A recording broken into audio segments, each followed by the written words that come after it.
Mas essa questão que dizias, por exemplo, as pessoas não fazem por mal, é verdade, mas, por exemplo, a questão do carinho, do falar com um certo carinho, com uma voz mais amena ou com um tom mais cuidado, isso é mais paternalismo do que propriamente. Hum, Nós sim, sim, sabemos, sim, nós sabemos que isso não vem de uma má intenção, eu sei que não, mas a claro, verdade é que isso é um paternalismo que condena as pessoas com deficiência completamente, sem porque dúvida. elas têm, muitas delas, e aquelas que eu conheço, e aquilo que eu vou observando, é que muitas pessoas com deficiência, principalmente aquelas que são jovens e que ainda têm uma longa vida pela sua frente, não é? Essas pessoas enfrentam esse paternalismo em tudo o que quer que façam na sua vida e têm muita dificuldade em tomar as rédeas, às vezes, da sua própria vida, em dizer eu quero fazer isto assim, assim, assim, eu quero viver este sonho, eu quero fazer isto desta forma, exatamente porque não veem a pessoa, só veem a deficiência, associam deficiência à fragilidade, à vulnerabilidade, à incapacidade de tomar decisões, descredibilizam completamente a pessoa porque ela é completamente estigmatizada. Por exemplo, não veem a pessoa quer como homem, quer como mulher, é como se a questão de género nem sequer existisse, é como se nós ali só vemos a deficiência, mas por trás da deficiência está um homem, está uma mulher, ou uma pessoa bissexual, ou o que for.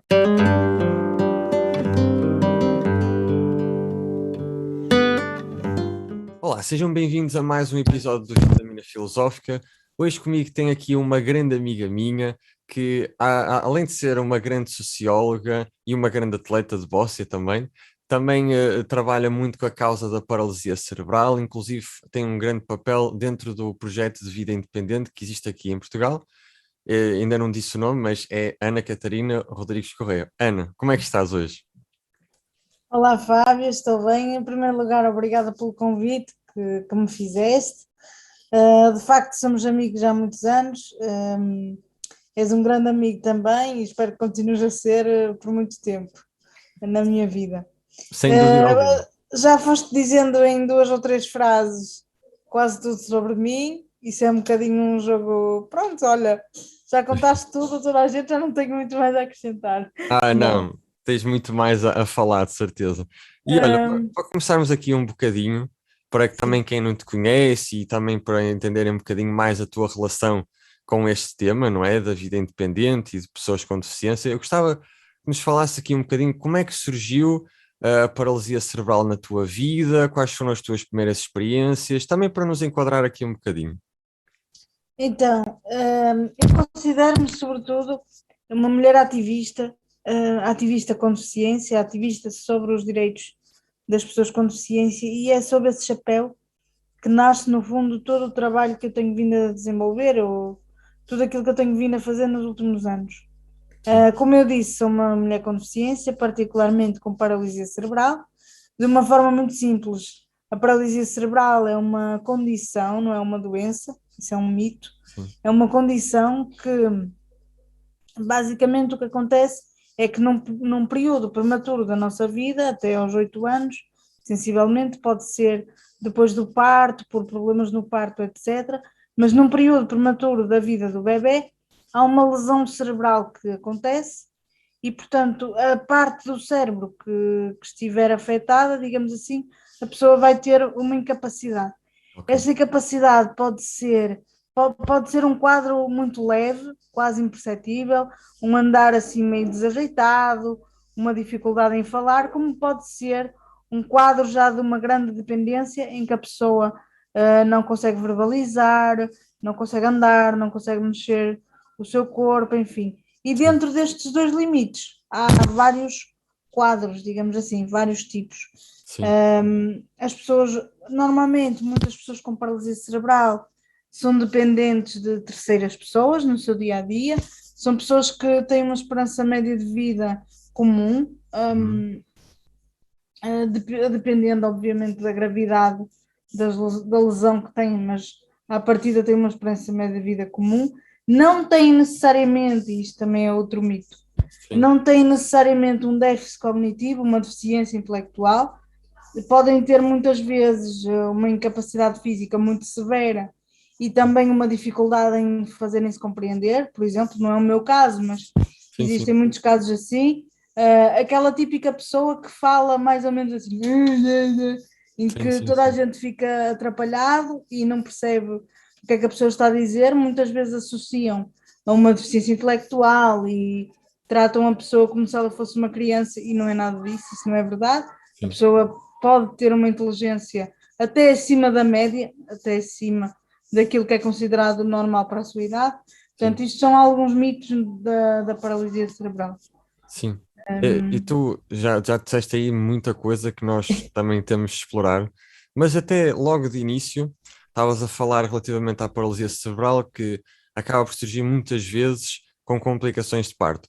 Isso é a única forma ou também existem outras formas disto ir acontecendo na vida de uma pessoa? A paralisia cerebral, a partida, ela acontece sempre na infância. Ok. Eu creio, eu não tenho aqui números à minha frente, Sim, mas sim. eu creio que a grande maioria acontece durante ou após ou durante o parto ou durante a gestação, Sim. digamos assim, em que, por exemplo, só para dar olha, para dar o meu exemplo mais concreto, eu nasci com, a minha mãe teve complicações durante a gravidez, eu nasci com 29 semanas de gestação, o que equivale mais ou menos a 6 meses e meio, e durante aquele tempo em que eu era prematura, não é? Eu estive ligada a ventiladores, tive problemas respiratórios e paragens cardiorrespiratórias, Sim. e foram essas paragens cardiorrespiratórias num bebê muito pequenino, não é? Ainda muito frágil, que criaram uma lesão, digamos assim, Ok. no meu cérebro por falta de oxigênio, que não chegou ao cérebro da forma devida, não é? E isso criou-me uma lesão de paralisia cerebral, que é uma lesão irreversível. Sim. Normalmente esta lesão é estática, ela não, as pessoas com paralisia cerebral não vão piorando, digamos assim. Ok. A lesão fica mais ou menos estática. O que pode acontecer é que, se tiverem uma boa reabilitação e um bom acompanhamento enquanto são crianças e jovens, principalmente, conseguem que algumas das zonas do cérebro que não estão afetadas consigam substituir em algumas coisas a parte que está afetada. E depois Sim. é muito trabalhar a questão da autonomia e pronto, da pessoa ser o mais autónoma possível e de ter uma identidade o mais positiva possível da sua existência Sim. e daquilo que a pessoa é, digamos assim. Sim, faz todo sentido. E também já estavas a falar há um bocadinho de alguns dos maiores mitos, que era algo que eu também ia perguntar. E um dos que tu falaste, que foi, muitas vezes associa-se a pessoas com deficiência, que essa deficiência muitas vezes não é só física, mas também acaba por ser mental. E que há sempre ali, a pessoa tem uma inteligência inferior ao normal, ou o que quer que seja. Achas que é um mito que acaba por ser muito prevalente na população? Sentes muito isso contigo e até em pessoas que conheces? E eu acho que é uma questão cultural que existe em Portugal e em muitos outros países, Sim, mas que tem a ver com o entendimento cultural e sociopolítico que as pessoas têm da deficiência. E isto quer dizer exatamente o quê? Uma pessoa, vamos usar os termos, pessoa normativa e pessoa ok. com deficiência, para conseguirmos perceber aqui Sim, algumas coisas. As pessoas normativas são as pessoas que não têm qualquer tipo de deficiência, pelo menos que seja visível aos olhos ou que a impeça. É uma pessoa normal, digamos assim, ou claro, claro. dentro daquilo que são considerados os padrões. E então, para uma pessoa normativa, quando ela encontra uma pessoa com uma deficiência visível, atenção, visível Sim, e bastante significativa e com uma marca, por exemplo, uma cadeira de rodas é uma marca de uma deficiência. A presença de uma bengala é uma marca de uma deficiência. A presença de um andarilho, por exemplo, numa pessoa mais jovem sim, ou de uma dificuldade que seja muito expressiva, é marca de uma deficiência. Então, para grande parte, para essas pessoas que normativas e que não contactam com a deficiência diariamente, que deve ser a esmagadora maioria da população, foi-lhes ensinado desde muito cedo, de forma consciente ou inconsciente, de que as pessoas com deficiência são dignas de pena, sim, dignas de compaixão, são infantis, que não têm entendimento sobre determinados assuntos, que não têm capacidade de compreensão, que não são adultas, que são assexuadas, que são, como é que eu ia dizer, desajustadas da realidade, que têm déficits mentais ou que não têm um entendimento do mundo e daquilo que as rodeia. E, portanto, todos estes mitos que foram sendo, ou melhor, toda esta percepção cultural que se cria da deficiência faz com que as pessoas sem deficiência, portanto, as pessoas normativas, sim, olhem para a pessoa com deficiência como uma tragédia pessoal profunda que aconteceu àquela pessoa e àquela família no limite, e também elas próprias se confrontem com a fragilidade humana, sim, com sim, aquilo que é a fragilidade humana, que é, há um momento em que elas olham para a pessoa com deficiência e o seu inconsciente diz, e se fosse eu, como é que eu iria reagir? E sim, então há uma percepção muito, muito, muito negativa e trágica daquilo que é, que é a vida de uma pessoa com deficiência, e é sim.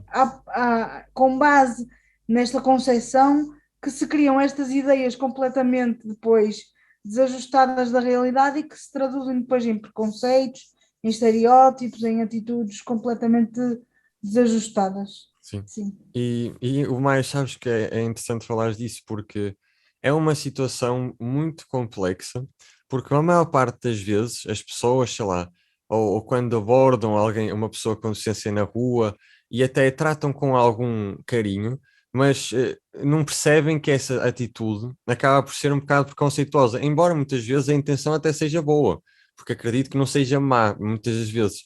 Mas as pessoas não entendem porque nem sequer conseguem pôr essa perspectiva que tu acabaste de falar agora, não é? Uma pessoa com deficiência é uma pessoa como qualquer outra pessoa e que tem desafios como qualquer outra pessoa tem desafios e fica fixa e presa naquele estereótipo, naquele preconceito de coitadinho, que trágico que isto é e que horrível. E não consegue depois, por causa se calhar de ter esse preconceito, ver a pessoa que está ali e ver Uhum. só esses preconceitos, não é? Sim, no fundo vê só essa leitura, que também é a leitura que lhe deram e que a Sim, sim. sociedade dá das pessoas com deficiência, não é? Isto depois está tudo muito relacionado. Mas essa questão que dizias, por exemplo, as pessoas não fazem por mal, é verdade, mas, por exemplo, a questão do carinho, do falar com um certo carinho, com uma voz mais amena ou com um tom mais cuidado, isso é mais paternalismo do que propriamente Hum. Sim, nós sim, sabemos, sim, nós sabemos que isso não vem de uma má intenção, eu sei que não, mas a claro. verdade é que isso é um paternalismo que condena as pessoas com deficiência completamente, Sem porque dúvida. elas têm, muitas delas, e aquelas que eu conheço, e aquilo que eu vou observando é que muitas pessoas com deficiência, principalmente aquelas que são jovens e que ainda têm uma longa vida pela sua frente, não é? Essas pessoas enfrentam esse paternalismo em tudo o que quer que façam na sua vida e têm muita dificuldade em tomar as rédeas, às vezes, da sua própria vida, em dizer eu quero fazer isto assim, assim, assim, eu quero viver este sonho, eu quero fazer isto desta forma, porque, exatamente porque não veem a pessoa, só veem a deficiência, associam deficiência à fragilidade, à vulnerabilidade, à incapacidade de tomar decisões, descredibilizam completamente a pessoa porque ela é completamente estigmatizada. Por exemplo, não veem a pessoa quer como homem, quer como mulher, é como se a questão de género nem sequer existisse, é como se nós ali só vemos a deficiência, mas por trás da deficiência está um homem, está uma mulher, ou uma pessoa bissexual, ou o que for. Exato. E então, essa leitura limitada, esse quadrozinho limitado da deficiência, da pessoa com deficiência, faz com que toda a vida dela tenha que ser uma luta constante em dizer, não, não, por trás disto está a pessoa, e isto faz Sim. parte da minha identidade, neste caso. É isso, é quase que há uma certa infantilização constante, não é? De que é que estás a falar de que a pessoa, por ter esta condição, acaba por não ter capacidade de tomar decisões, não lhe damos a maturidade que um adulto deve ter e que deve ser atribuído, e tem de lutar constantemente contra este estereótipo. E eu acredito que deva ser difícil, porque cá está, porque é muito complicado, porque, sei lá, há certos estereótipos e há certos preconceitos que tu notas imediatamente que são negativos. Por exemplo, alguém racista, não é? Alguém racista, tu notas claramente que aquilo não é um ato positivo. Mas aqui acaba por ficar com aquela máscara de falsa positividade, não é? e as pessoas não conseguem ver o que está realmente a acontecer ali. E outra coisa que eu também acho, e já falei contigo até várias vezes em conversas pessoais, de que não acho que exista projeção suficiente nos média e no mundo atual, no público, suficiente sobre esta causa relativa às pessoas com deficiência, porque eu acho que só havendo essa projeção sobre a causa e haver uma grande informação e educação à volta disto, é que as pessoas também vão começar a ter capacidade de quebrar todos esses estigmas e preconceitos, não é? Sim, a verdade é que tocaste aí num ponto muito, muito interessante. É a questão da visibilidade, não é? Onde é que ela fica, a visibilidade das pessoas? Eu posso-te falar concretamente do contexto português, que é aquele que eu conheço melhor, embora haja muitos estudos, nomeadamente na Europa, que mostram que há, digamos assim, há quase que uma relação direta, ou não é uma relação direta, mas uma relação que pode influenciar. Por exemplo, países em que o movimento social das pessoas com deficiência é muito forte e tem uma. É forte, que traz visibilidade, que traz procura de direitos, que traz as pessoas quererem ter voz, as pessoas andarem no espaço público, etc. E esses países, normalmente, eles dão um maior enfoque ao grupo das pessoas com deficiência, àquilo que as pessoas com deficiência enfrentam, e no fundo tem um discurso, uma narrativa que fala muito sobre direitos humanos, sobre diversidade, sobre a deficiência como parte da vida humana, digamos assim. E depois, por um outro lado, temos países que Portugal eu acho que está mais dentro dessa caixinha, em que o movimento social das pessoas com deficiência é completamente tímido ou inexistente, em que as pessoas continuam escondidas, segregadas, continuam a ter respostas muito assistencialistas do Estado e muito centradas, por exemplo, no colmatar as necessidades mais básicas e elementares, Sim, que sim. é prestações sociais mínimas e cuidados mínimos de vestir, tomar banho e comer, ou então estruturas residenciais mesmo para as necessidades mais básicas e não mais além disso, em que as pessoas estão em espaços fechados, espaços segregados, e depois o que é que acontece? Para o espaço público essas pessoas não existem, porque elas, não é, elas estão a ter uma resposta num sítio especial, portanto, e têm tudo aquilo que necessitam, isto é a leitura que a sociedade faz, Exato. não é? E então é como se essas pessoas não existissem. E quando existem, é sempre sob uma leitura ora trágica, como dizias, em que se vai buscar um caso individual de uma pessoa.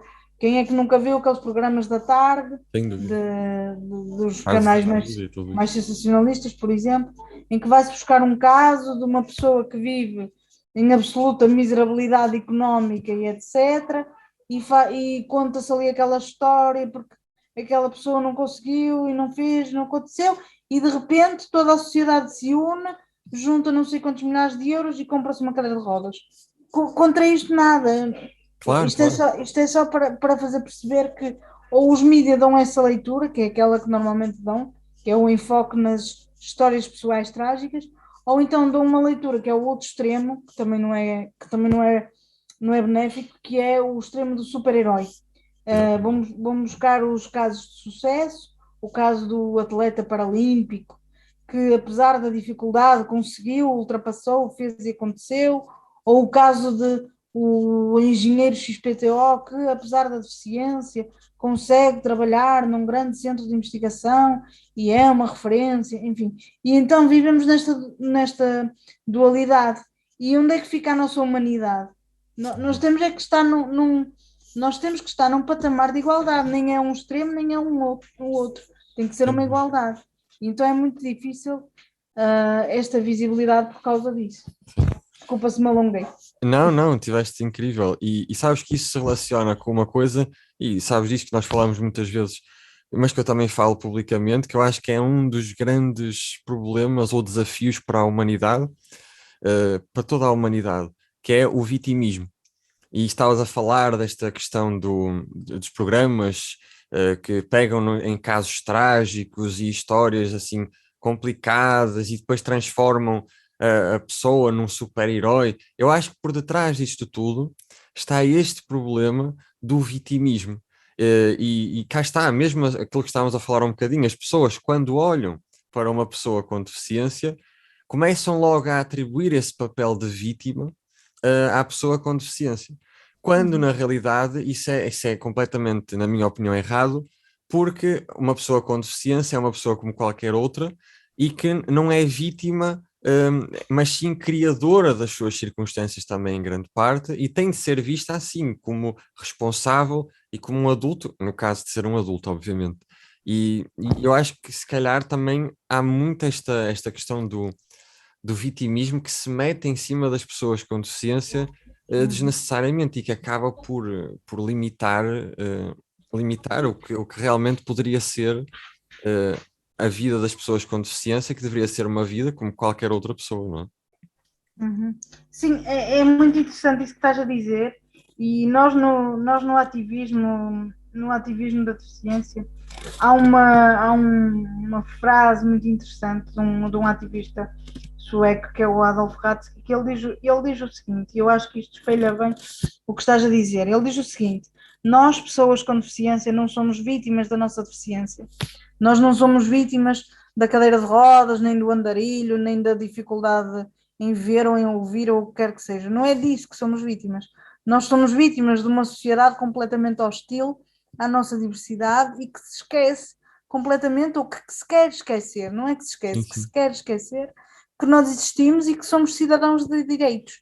E então esta mudança de perspectiva é que vai ditar depois todo o percurso que tu podes fazer. E esse rótulo de vítima é exatamente o que tu estás a dizer. As pessoas continuam a ser catalogadas como vítimas permanentes de uma paralisia, de uma paraplegia, ou o que quer que seja, ou de uma deficiência intelectual, o que quer que seja. Mas a verdade é que não é a deficiência que as vitimiza, é a sociedade que as vitimiza. Porque a deficiência, em última instância, faz parte da identidade daquela pessoa, como Sim, qualquer sim. outra característica. Então é muito difícil tu depois conseguires descolar esse rótulo, digamos assim. Sem dúvida. E sabes que isso me faz também querer perguntar-te uma coisa que eu acho que é importante, que é como é que tu, até pessoalmente, conseguiste derrubar e vais derrubando todos esses mindsets negativos que são quase que te impostos na tua vida? Como é que quais que estratégias mentais e que crenças é que desenvolveste para combater esse preconceito? Uh, então, fazendo um bocadinho aqui a minha análise mais pessoal, eu Sim, acho, eu acho não, eu tenho a certeza que todos nós, quando nascemos, estamos numa espécie de corrida de privilégios. ok. Só que essa corrida nós não começamos todos no mesmo sítio. Há uns que começam mais atrás, outros começam mais à frente. Sim, Sendo pessoas com deficiência ou não, estou a falar sim, sim. das pessoas em geral. E então, eu creio que comigo, quando eu nasci, ok, a minha paralisia cerebral ditou muita coisa, é um facto, mas eu tinha por trás, ou melhor, eu tinha no patamar da minha corrida, tinha uma família que me apoiou, Uhum. tive oportunidades de conseguir estudar, fazer a escolaridade obrigatória e depois ingressar no ensino superior e conseguir fazer a minha formação. Aliás, foi aí que eu te conheci, na faculdade, por exemplo. Sim, sim. Depois da faculdade, fazer amigos, ter contactos, ter uma percepção completa da importância da autonomia e da minha autodeterminação e de ser eu a ditar, no fundo, aquilo que eu queria ou não fazer com a minha vida. Depois, a determinada altura, ainda jovem, tive também a entrada do desporto Sim. adaptado, mas não deixa de ser desporto na minha vida, e o desporto traz coisas fundamentais, traz o sentido de responsabilidade, traz competências socioemocionais brutais, que todos os atletas têm que ter, seja em que modalidade for, traz contactos, traz viagens, traz diferentes contextos, traz diferentes olhares sobre o mundo. Então eu acho que foi todo este conjunto de oportunidades que a vida me foi dando e que obviamente que eu fui aproveitando, não é? Que fizeram com que esta crítica fosse nascendo e a minha identidade se fosse formando desta forma. O que me entristece muito pessoalmente é que a grande maioria das pessoas com deficiência em Portugal não tem este ponto de partida Claro. que eu tive. E isto pessoas com este ponto de partida são uma pequena elite. Claro. São uma pequena elite que existe em Portugal e que não representam nem de perto nem de longe aquilo que é a população em termos gerais com deficiência. São famílias pobres, completamente desestruturadas, que não conseguem ter acesso, por exemplo, aos bens mais fundamentais como cadeiras de rodas, fraldas, camas articuladas em tempo útil, que vivem em pobreza quase extrema, em que as prestações do Estado não chegam para aquilo que as pessoas realmente necessitam e para as necessidades que têm. Então, essa questão que tu estás a colocar é muito interessante, tem mesmo a ver com o ponto de partida Sim. onde nós nascemos. Depois desse ponto de partida, nós vamos fazendo a nossa própria corrida. Claro que sim. E também tem a ver com aquilo que tu falaste relativamente à sociedade, não é?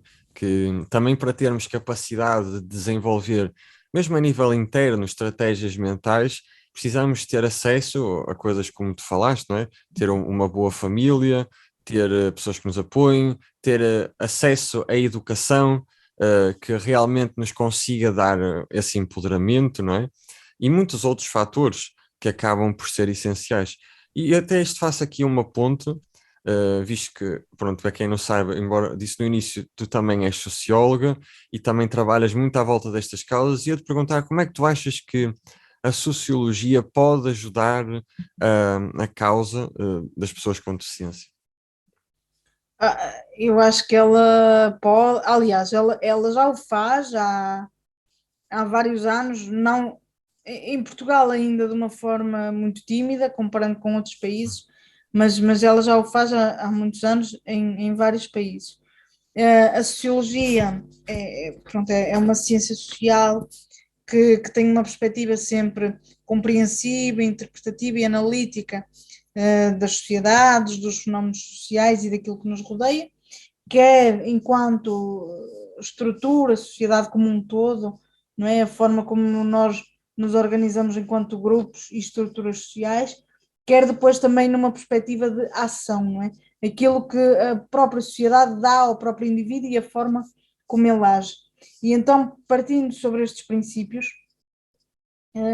a sociologia é aqui uma aliada-chave, no sentido de ter um papel até de denúncia e de crítica sobre questões de discriminação, de desrespeito por direitos humanos, por dignidade humana, e pode e é uma aliada-chave na questão do movimento das pessoas com deficiência. Primeiro porque tem um papel e uma responsabilidade-chave de dar voz às pessoas com deficiência sobre a realidade delas próprias, que é uma coisa que ainda é muito difícil de fazer e que nem toda a gente faz.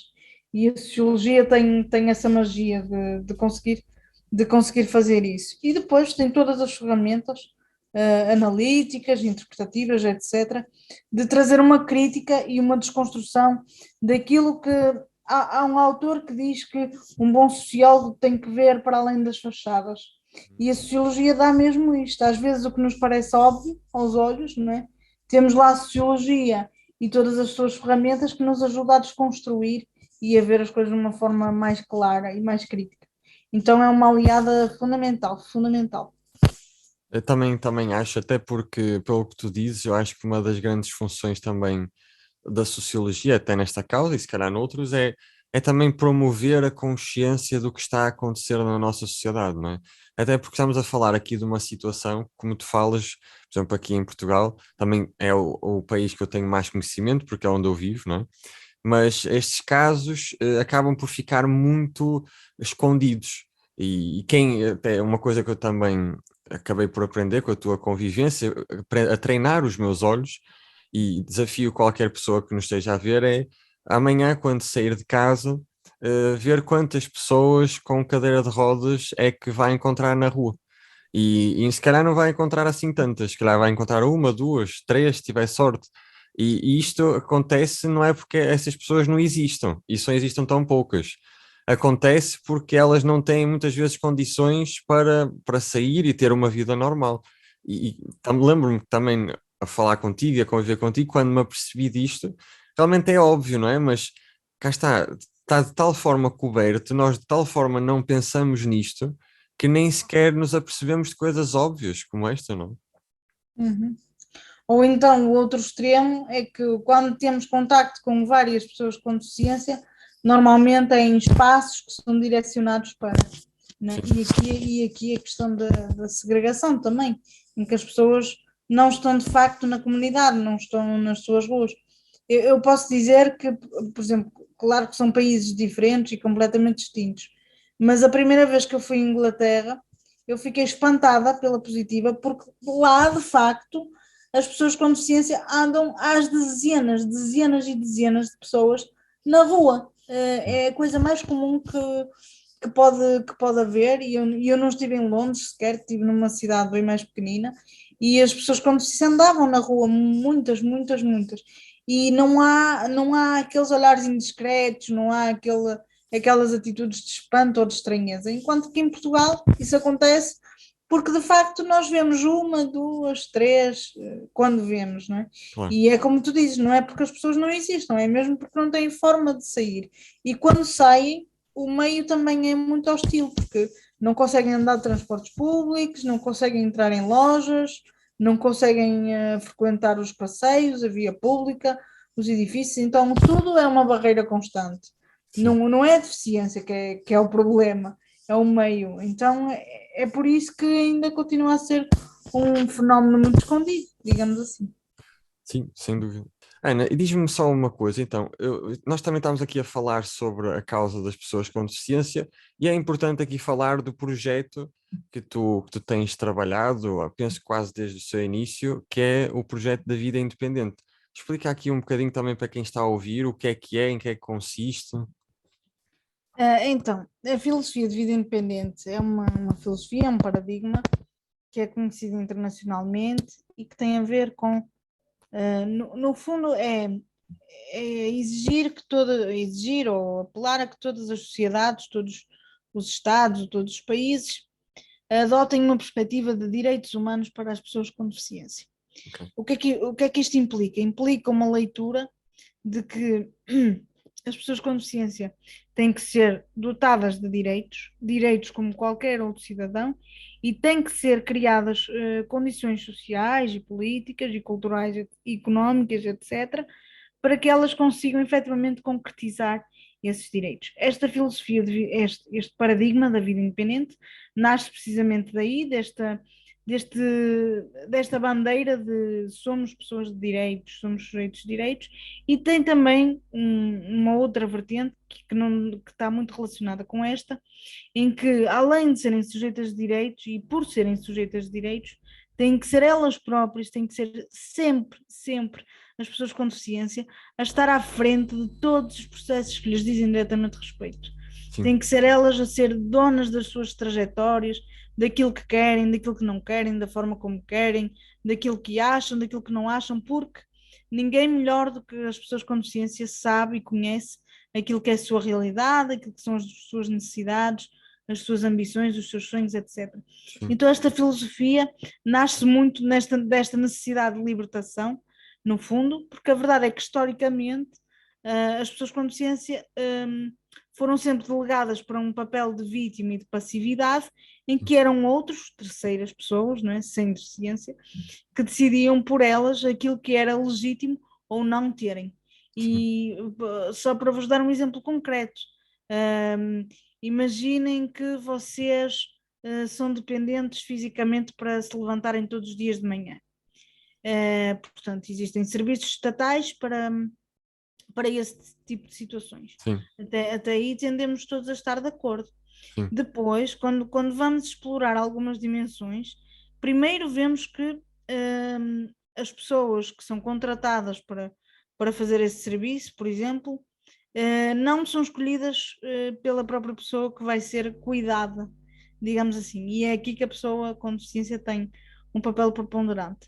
E por outro lado, que é uma das grandes críticas também que se faz, nós pensamos assim, mas porquê é que estes serviços só se cingem a questões elementares como levantar de manhã, levar uma refeição e dar um banho à pessoa, por exemplo, que são as coisas mais elementares de todas, em que a pessoa não escolhe a pessoa que lá vai, nem a forma como faz, portanto, há logo uma relação de poder desigual em que a pessoa com deficiência fica completamente omitida daquilo claro, que ela quer ou não quer, e depois temos o outro lado, que é, mas uma pessoa normativa, se quiser a seguir ao almoço ir dar um passeio à praia, vai dar um passeio à praia. Se quiser ir tomar um café com um amigo, vai tomar um café com um amigo. Se quiser ir ter com o namorado e sair à noite, vai ter com o namorado e sair à noite. Porque é que a questão das pessoas com deficiência, por serem dependentes de terceiros, não tem que contemplar estas dimensões? Então, a filosofia de vida independente nasce muito desta lógica de todos os serviços que existem para as pessoas com deficiência têm que existir sempre numa perspectiva comparativa das pessoas sem deficiência claro. e não numa lógica redutora, limitativa do básico e do essencial. Não, porque a verdade é que todos nós temos direito à flexibilidade, à escolha, ao inesperado, a viver variadíssimas dimensões da nossa vida com a nossa própria escolha. E reparem, não é nada ilegítimo, nem é nada estranho que uma pessoa com deficiência que precisa de cuidados de terceiros para tomar banho, por exemplo, tenha uma palavra a dizer sobre quem é que o vai fazer, como é que o vai fazer, quando é que o vai fazer, onde é que o vai fazer, etc. Porque, na verdade, quem vai tomar banho sou eu. O meu corpo Exatamente. apenas não executa aquilo que eu consigo fazer. E, portanto, a vida independente nasce muito nesta perspectiva crítica de que nós temos que estar na linha da frente, digamos assim. Não sei se respondi, Fábio, desculpa. Respondeste perfeitamente, até porque eu até diria, nas minhas palavras, isso de que é passarmos de uma ótica de sobrevivência para uma ótica de prosperidade, que deveria estar presente na vida de todos os seres humanos, e é quase essa ótica de pronto, olha, já consegues comer e dormir, fazer as tuas necessidades, pronto, então já está, já tens o suficiente para sobreviver. Mas a questão aqui não deve ser a sobrevivência apenas, mas sim viver, que é um Exatamente. direito de qualquer ser humano. Mas a realidade é que também, pronto, isto já não tem a ver com até direitos e com a parte se calhar mais política ou assim, mas uma parte mais interna, é que a maior parte das pessoas também não exige hum, mais do que a sobrevivência para as suas vidas, não é? A maior parte das pessoas vive nessa mentalidade constante de que apenas só preciso de sobreviver, ser feliz, prosperar, ter realização pessoal e tudo isso. Isso é para maluquinhos de filosofia e, e de sociologia e assim. E depois, pronto, claro, acaba por se refletir um bocadinho nisto, porque, porque se a maior parte da sociedade nem sequer pensa em mais do que sobreviver, é óbvio que depois também acaba por refletir isto também nesta causa e em muitas outras coisas, não Sim, e aqui as pessoas com deficiência, sem querer desfazer todas as outras, eu concordo em larga medida com a tua é? argumentação. Mas acho que, por exemplo, as pessoas com deficiência aqui estão num papel de grande opressão, estão num Claro, estado de grande opressão, porque a verdade é que muitas vezes elas são efetivamente dependentes de terceiros. claro, claro. Há tarefas, de facto, que elas não conseguem executar por si próprias. Tarefas tão simples como manipular o próprio corpo, como Sim, mexer sim, o próprio corpo, como comer, como alcançar objetos, como beber água, como comunicar, enfim, que sim, são coisas essenciais, primordiais, e que o corpo por si só não nos permite fazer, ou a sua existência, ou o que quer que seja. sim. E a pessoa acaba por estar aqui numa situação de grande opressão. E então a desconstrução que nós temos que fazer é que esta dependência, esta condição que advém da incapacidade que a pessoa tem, não tem que se reproduzir em opressão, ou não tem que se traduzir numa opressão, não tem que se traduzir numa vulnerabilidade, nem tem que se traduzir numa perda de poder.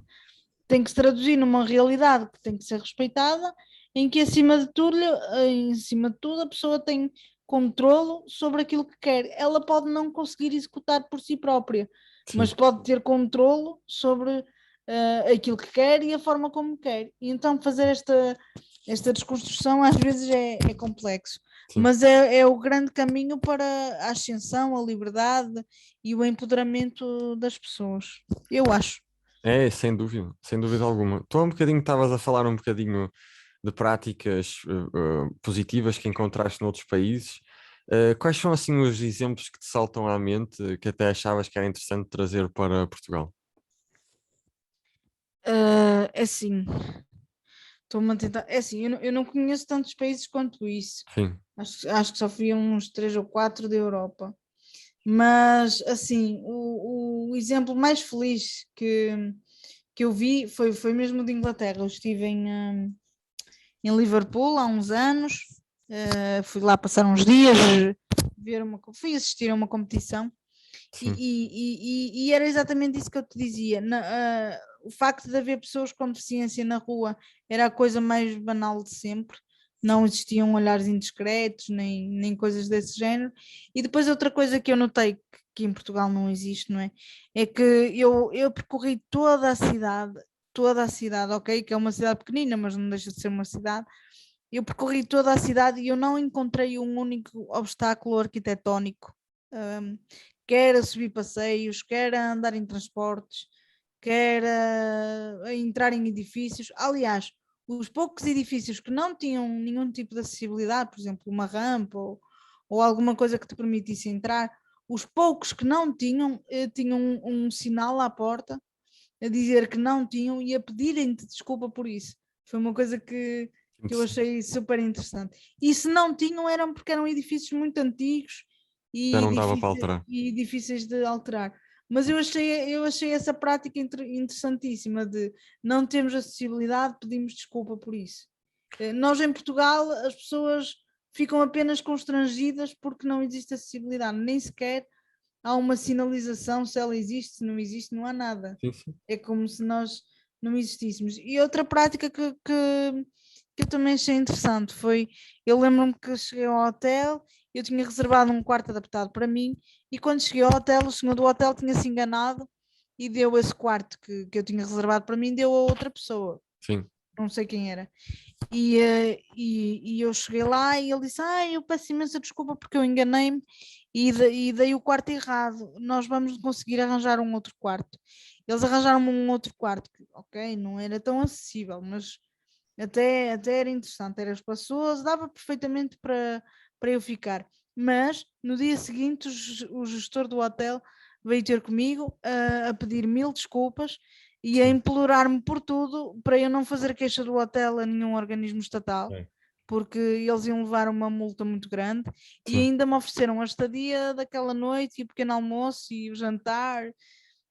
Portanto, eles tiveram uma atitude mesmo de pedirem desculpa e de respeito e de consideração, coisa que em Portugal não acontece, simplesmente Ah, dizem, olha, lamento, pronto.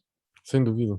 Aliás, das primeiras coisas que me apercebi na nossa amizade, foi exatamente de que as ruas não estão prontas para as pessoas andarem com cadeiras de rodas. Coisas tão simples como os passeios terem aquelas pequenas rampas e cá está, não só rampas que sejam boas rampas, porque às vezes também nós vemos rampas que aquilo parece um precipício, não é? Que Sim, aquilo uma sim. pessoa só por ali não sabe se vai chegar ao final direito, não é? Rampas normais é uma coisa que falta e que cá está.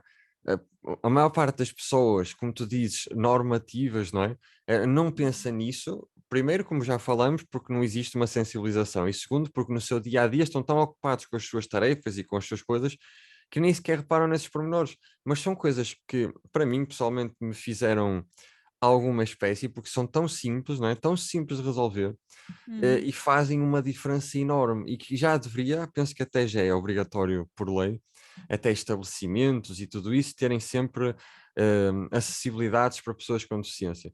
Mas não sei porquê, acaba por parece passar um bocado ao lado, parece que ninguém quer saber. Não sabes porquê? Eu consigo te explicar rapidamente porquê. A primeira lei de acessibilidades em Portugal saiu em 77, Uhum. portanto já lá vão alguns anos, mas a verdade é que a sua aplicabilidade ela nunca é fiscalizada, ou raramente é fiscalizada, e as coisas são feitas assim, não de forma a cumprir a lei, mas de forma a contornar a lei. E os estabelecimentos, as empresas, etc., nunca são penalizados. Aliás, nós temos entidades públicas, já nem estamos a falar de privados, Sim, que não cumprem essa lei e, no entanto, continuam impunes, porque não, primeiro não há uma fiscalização forte e congregada destas questões, porque também não há uma valorização cultural e um respeito cultural absoluto pelas pessoas com deficiência, porque elas continuam omitidas do espaço público, Sim, porque elas continuam a ter uma visibilidade muito, muito tímida, muito conturbada também quando têm, e então acabam por não ter ainda uma força social que permita essa mudança absoluta. sim, Mas, claro que as leis são importantes e ainda bem que elas existem, e nós, em termos legais, até somos dos países mais interessantes e mais rigorosos, pelo sim, menos ao nível dos diplomas e tudo mais. Depois, na prática, somos péssimos na, sim, na sim. aplicabilidade prática. A mim, o que às vezes também me angustia é que, por exemplo, nós estamos aqui a falar de questões que são óbvias, não é? A Uhum. questão das acessibilidades, dos transportes, isso é óbvio aos olhos de qualquer um.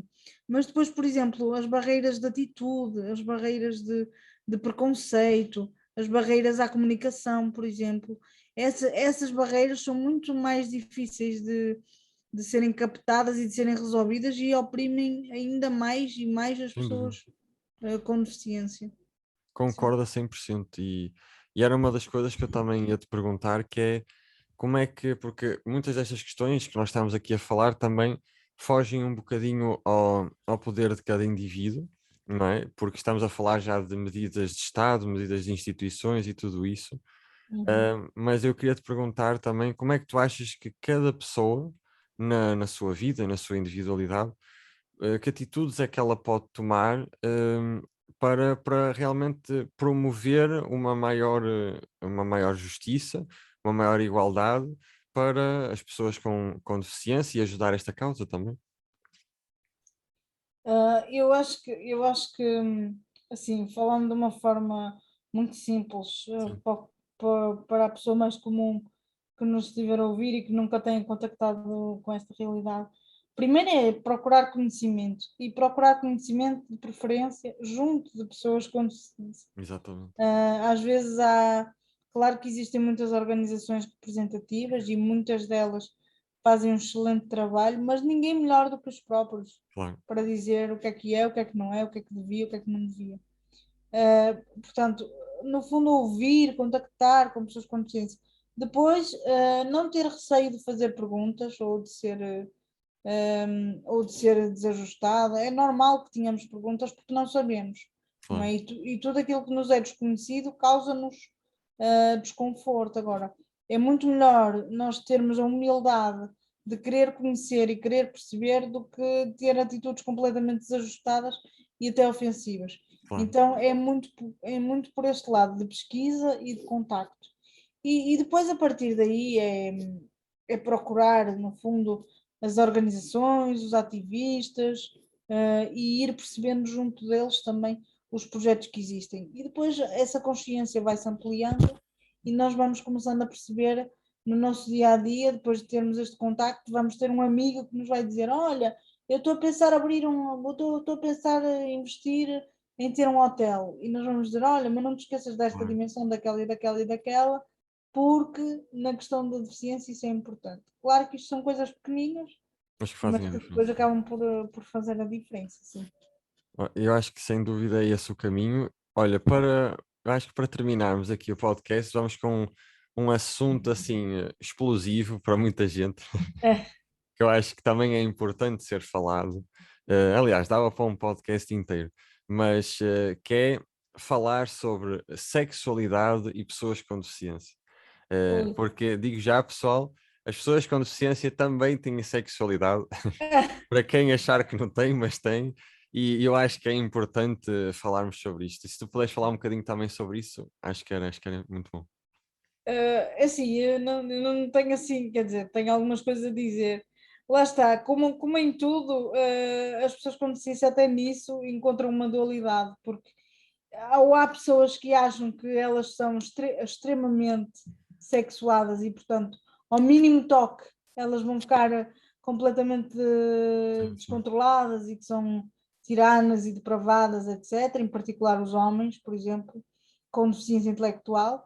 sim, Há muito esta ideia de que o homem é completamente descontrolado, desprovido de sensatez e de autocontrole. E por outro lado, há um outro extremo, que aí toca mais às mulheres, mas aos homens também, e que diz que a sexualidade não existe para a pessoa com deficiência, porque, coitadinha, está ali e tal. E quando a pessoa tem uma deficiência intelectual, isso ainda é mais visível, Sim.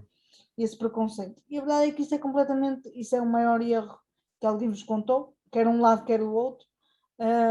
As pessoas com deficiência são dotadas de sexualidade, porque a sexualidade é uma componente humana fundamental, seja para uma pessoa com deficiência ou não. Agora, o que muitas vezes acontece é que a pessoa com deficiência é tão reprimida ao longo da sua vida e é tão ostracizada em tantas matérias, que às vezes o que pode acontecer é que ao longo da vida essas dimensões não foram trabalhadas da melhor forma.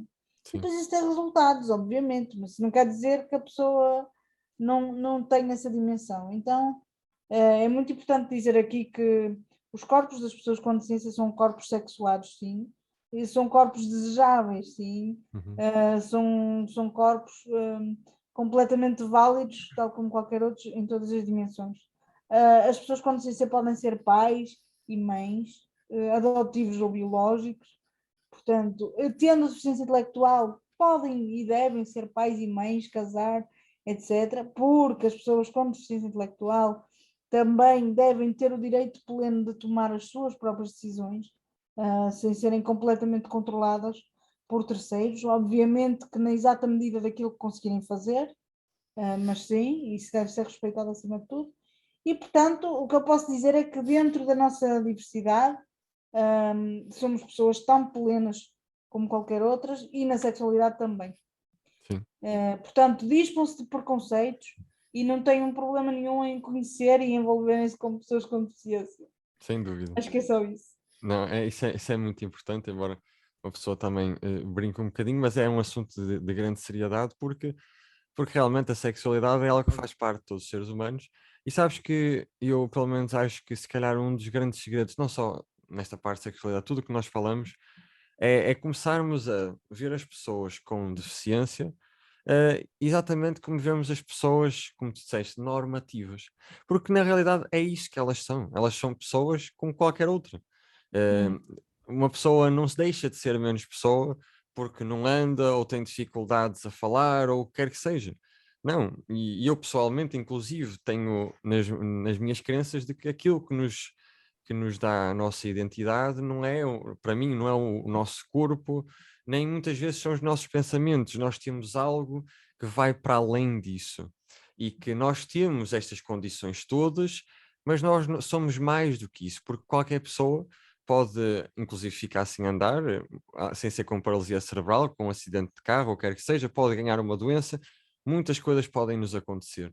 Mas nós continuamos a ser quem nós somos. E quando nós começamos a largar estas identificações externas, como a nossa identificação principal, a nossa identidade principal, e começamos a ver essa identidade principal para algo que já vai mais dentro de nós, que é mais universal, eu acho que acabamos por naturalmente largar a maior parte dos nossos preconceitos. Hum, não sei se também queres deixar aqui alguma mensagem final, até, por exemplo, olha, relativamente ao projeto de vida independente, se alguém quiser contactar e até apoiar de alguma forma, como é que poderia fazer já agora? Então, existe uma associação que é o Centro de Vida Independente, que está muito relacionada com esta filosofia da vida independente. Foi nesta associação, no fundo, que esta filosofia nasceu em Portugal.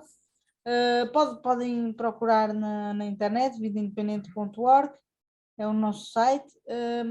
Existem também outras organizações de pessoas com deficiência que, que fazem um bom trabalho, embora com outras perspectivas, com outros paradigmas, com outros projetos, mas para esta questão da vida independente em particular, o Centro de Vida Independente, vidaindependente.org. Sim, E sim. tem lá tudo o que necessitam de saber. Existem várias delegações pelo país, pessoas com deficiência que se queiram juntar e que queiram trabalhar connosco, ou pessoas voluntárias que nos queiram ajudar em tantas coisas nesta causa, mas que estejam predispostas a conhecer-nos e a trabalhar connosco, são sempre muito bem-vindas e, portanto, é só isso que eu tenho a dizer. Excelente. Olha, Ana, muito obrigado por teres aceito aqui este convite. Sabes que eu acho que esta era uma conversa importante de se ter até publicamente, porque já sabe, eu pessoalmente já te disse, eu acho que esta é uma causa que merecia ter muito mais visibilidade. merecia mais que tem e pronto, espero que esta conversa também possa ajudar a quem estiver a ouvir a ter mais consciência do que se passa. E pronto, olha, obrigadíssimo por ter Com estado cá. certeza que ajudou. Obrigada, Fábio. Obrigada eu pelo convite. Está bem. Obrigado e pronto, quem nos viu também obrigado por terem assistido. Não se esqueçam também de subscrever para também dar mais força aqui ao canal, termos mais conversas importantes e vemo-nos no próximo episódio.